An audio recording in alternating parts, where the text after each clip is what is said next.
కొంతమంది ఉంటారు, చాలా ప్రేమ ఉంటుందండి, చెప్పుకోవడం రాదండి, మాట్లాడడం రాదండి, చూపించడం రాదండి. అలాంటప్పుడు ఎందుకండి ప్రేమ?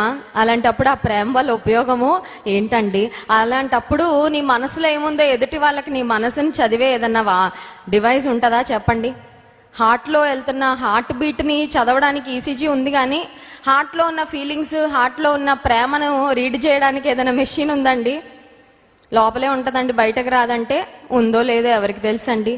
కుటుంబీకులు అందరూ అనుకుంటే మా నాన్నకి మేమంటే ప్రేమే ఉండదు, భార్య అనుకుంటే నా భర్తకి నేనంటే ప్రేమే ఉండదు, ఎందుకంటే ఎప్పుడు చూపించాడు కాబట్టి.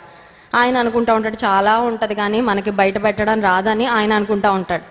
కానీ హృదయంలో ప్రేమ ఉన్నప్పుడు దాన్ని వ్యక్తపరచడం కూడా నేర్చుకోవాలి. You should have the art of expressing your love. ప్రేమను వ్యక్తపరిచే విధానం కూడా నేర్చుకోవాలా దేవుని బిడలంగా. ఎందుకంటే దేవుడు తన ప్రేమను మన ఎడల వెల్లడిపరిచాడు. మనం పాపులమై ఉండగా, బలహీనమై ఉండగా, శత్రువులమై ఉండగా ఆయన తన ప్రేమను వెల్లడిపరిచి మన కొరకు చనిపోయారు.